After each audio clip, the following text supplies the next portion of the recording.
춥다. 나는 추운 걸 싫어해서 그런지 겨울에 일하는 게 확실히 더 힘든 것 같다.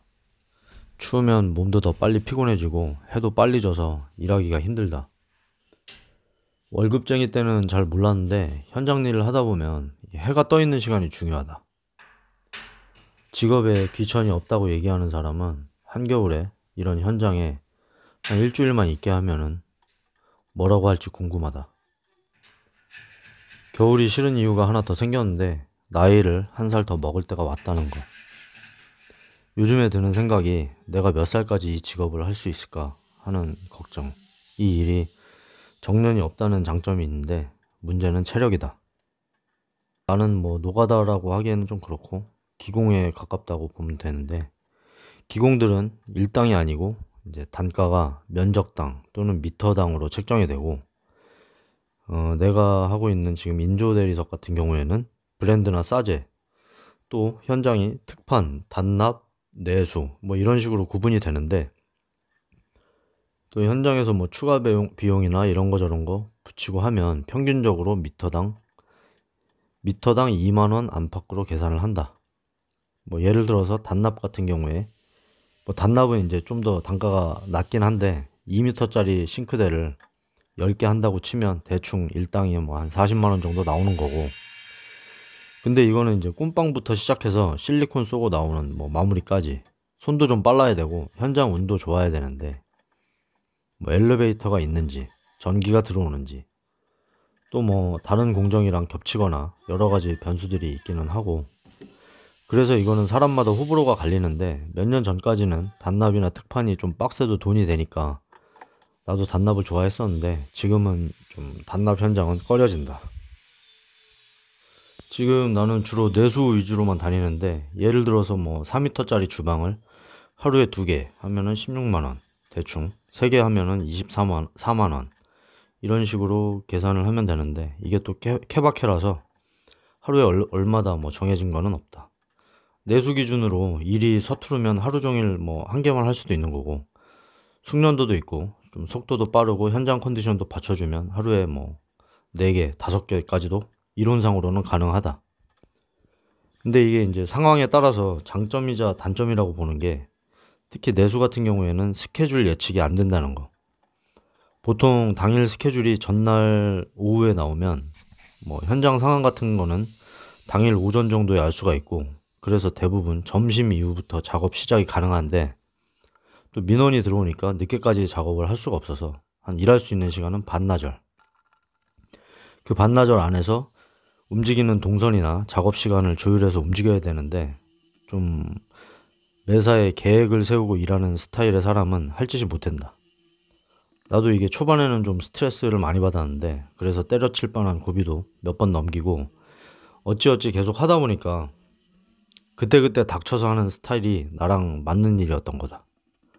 그래서 지금도 하고 있다고 본다.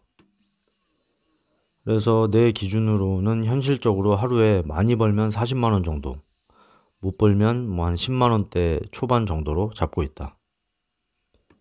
근데 이게 일이 익숙해지고 나서 장점은 이게 또 현장 컨디션에 따라 다르긴 한데, 지금 내 기준으로 4m짜리를 하나 하는데 평균 2시간 정도가 걸리고, 그러니까 시급으로 치면은 4만 원 정도? 여기서 소모비용 빼면 대충 시급으로 한 3만 5천 원 정도라고 보고 있다. 이건 처음부터 그랬던 건 아니고 어느 정도 상황이 될 때 이야기다. 진짜 이제는 맘먹고 하면은 돈 좀 벌 수 있을 것 같은데 조금씩 몸이 안 따라준다. 어렸을 때 내 체력만 믿고 몸을 좀 혹사했던 것 같은데, 근데 솔직히 노느라고 혹사한 건 후회가 안 되는데 이 사회생활 하면서 회사나 사람한테 비전이라는 게 있는 줄 알고 나를 소모했던 거는 후회가 된다. 그렇게 투자한 시간의 결과 지금 남은 거는 몸도 상하고 빚도 남았다. 지금은 내가 제일 싫어하는 단어가 투자, 비전, 열정, 미래, 가치, 주인의식, 좋은 아이템 이딴 단어들. 투자를 받네, 투자를 하네, 사업 아이템이 어쩌고, 열정이 있네 없네, 이딴 소리 하는 인간들은 이제 믿고 거른다. 정직하게 땀 흘린 만큼 버는 게 최고다. 노가다. 대모도도 하루에 8시간 칼근무에 일당 10만원 받는데 진짜 옛날에 나처럼 그보다 못한 월급 노예들이 얼마나 많은지. 이런 단납이나 공사판 같은 현장에서 한겨울에 일할 때는 직업에 귀천이 있구나 하는 생각도 들고 진짜 별별 노가다꾼들도 많이 마주치는데 딱 봐도 인생 밑바닥까지 갔다 와 보이는 사람들도 있고 뭐 거친 사람들도 많이 보지만 몇 번 보다 보면은 그래도 다 땀 흘린 만큼 번다는 개념은 있고 웬만한 뭐 조소기업 월급쟁이들보다는 똑똑한 사람들이라고 생각이 된다. 이게 겉으로 보기에는 지저분해 보이고 사회적으로 대우도 못 받는 거는 사실인데 그래도 나름대로 나는 이 직업에 자부심이 있다. 살면서 진짜 조심해야 되는 놈들은 이런 뭐 거칠고 지저분해 보이는 사람들이 아니고 겉은 번듯한 놈들 중에 진짜 상식을 벗어나는 사기꾼들이 더 많은 것 같다. 요즘에 그 유튜브에 내가 재밌게 보는 뭐 이렇게 노가다 채널들이 있는데 다들 보면 나이가 한 20대, 30대 어린 것 같은데 내가 한 사회생활 20년 하면서 깨달은 거를 이미 다들 알고 있는 게 참 신기하기도 하고 내가 바보였나라는 생각도 든다. 어쨌든 어설프게 정장 입고 회사 다니는 애들보다 훨씬 현명한 사람들이라고 생각한다. 이런 노가다에 관한 정보도 유튜브에 많이 나와 있는 거 보면서 세상이 진짜 좋아졌구나 하는 생각도 많이 한다. 그런 노가다에 덧붙여서 뭔가 기술을 배우려고 하는 꿈나무들, 무슨 기술을 배워야 할지 고민하는 사람들한테 뭔가 얘기를 해주자면 나는 이 기술이라는 것도 사람마다 적성에 맞는 기술이 다 다르다고 생각하는데 공부를 잘하는 것도 뭐 운동선수나 예체능도 장사나 사업도 그게 맞는 사람이 다 있다고 보는데 또 심지어 회사원도 회사원에 맞는 소질이 있다고 생각한다. 특히 이 사회생활은 포커페이스나 사람 비위를 잘 맞추는 소질이 있어야 되는데 결과적으로 나는 사회생활에 소질이 없었던 거다. 어쨌든 이 노가다도 적성에 맞아야지 하는 건데 일단은 뭘 하면 돈을 많이 번대더라 해서 무작정 그 일을 시작하기 전에 일단은 그냥 노가다, 우리가 흔히 얘기하는 인력사무소에 먼저 나가볼 거를 추천한다. 그래서 일단 좀 개잡부 같은 노가다를 몇 번 해보면 내가 현장 일을 할 수 있는 몸뚱이인지 아닌지 이게 체크하는 게 제일 중요한데 한 딱 2주나 3주 정도만 해보면 뭐 어디 호흡기가 안 좋다든지 관절이 안 좋거나 또는 뭐 살면서 그동안 나도 몰랐던 내 몸의 취약 부분이 바로 나온다. 노가다 하면은 뭐 약값이 더 나온다는 게 그래서 나온 얘긴데 살면서 평소에 안 쓰던 근육이나 안 해보던 뭐 일을 하면 당연한 결과라고 생각하고 그 고비만 또 넘기면 몸이 금방 적응을 하는데 만약에 어느 정도 지났는데도 몸이 심각하게 더 안 좋아진다. 이런 사람들은 또 다른 분야에서 적성에 맞는 일을 찾아야 될 것 같다. 이렇게 이제 체력 테스트 정도를 해봤으면 잡부 일은 이 정도만 해보고 빠지는 게 좋은데 인력소 노가다는 주로 외장이나 양중 뭐 아무 생각 없이 하기는 좋은데 지속성이 떨어진다. 몸이 힘들어서 쉬거나 일감이 떨어져서 못하거나 장기적으로 봤을 때 좀 특히 나이가 어린 사람이라면은 몸이 상하기 전에 빨리 기술을 찾으라고 추천하고 싶다. 그렇다면 이제 본격적으로 어떤 기술을 배울 것이냐. 뭐 요즘에는 건축학원이라고 해서 돈 내고 뭐 타일도 배우고 뭐 도배도 배우고木工도 배우는 뭐 그런 학원들이 있는데 좀 여유가 있으면 그렇게 하는 것도 좋다고 생각을 하는데 근데 이제 그게 곧장 취업이나 매출을 거기서 보장해 주지는 않는다는 거. 돈 주고 기술 배워놓고 다시 맨 땅에 헤딩해야 되는 경우가 있으니까 이제 그런 곳에는 수료 직후에 확실히 취업이나 매출 보장을 뭐 해주는지도 좀 확인을 해봐야 될 것 같고 아니면 주로 이제 도급제라고 보면 되는데 돈도 벌면서 기술을 배우는 직업 이게 이런 쪽은 구인구직이 대부분 인맥이다. 뭐 유명한 취업 사이트 같은 데 들어가도 잘 찾기는 힘들고 근데 또 정작 현장에서 만나는 사람들 얘기는 일할 사람이 없네. 요즘에 젊은 사람들이 이런 일을 뭐 안 하려고 한다는 얘긴데 이게 어떻게 된 건지는 잘 모르겠다. 이런 사람들도 알바가 필요할 때는 인력사무소에서 랜덤으로 어떤 놈이 올지 모르는 것보다 기왕이면은 나이도 젊고 하려는 의지도 있는 사람한테 연락할 수밖에 없다. 뭐 주변에 아는 사람 중에 이쪽 일을 하는 사람이 있으면 참 좋겠지만 뭐 그런 도움될 만한 사람이 아무도 없다고 하면은 내 경우에는 물건 살 때도 보통 싸고 좋은 거를 구하려면 발품을 많이 팔아야 되는 것처럼 돈도 벌고 기술도 배우는 일을 찾고 싶으면 발품을 많이 팔아야 된다고 생각한다. 만약에 뭐 도배를 배워야겠다고 생각했다면은 지물포, 뭐 서울에 예를 들면 청계천 지물포 상가를 돌아다니면서 얼굴 도장을 계속 찍는 거다.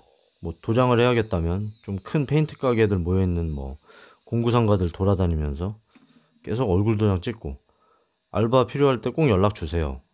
이러고 다니면은 직접 그 사람들이 일자리를 주지는 않아도 그쪽 일 관련해서 뭔가 정보라도 준다. 이쪽 일 하는 사람들이 대부분 평소에는 무뚝뚝 하다가도 한번 입이 터지기 시작하면은 설명충으로 변신한다.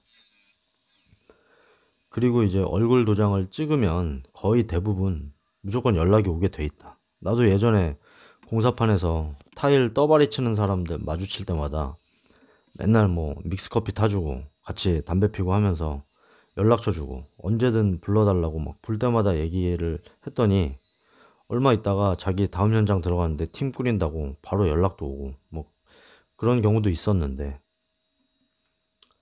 뭐 하여튼 뭐 내가 또 도배 얘기가 나와서 얘긴데 내가 현장에서 마주치는 공정 중에서 만약에 내가 10년 전으로 돌아가서 다시 시작할 수 있으면 뭐 이걸 해야겠다 하는 공정이 몇 개 있긴 있는데 그 중에 하나가 도배다.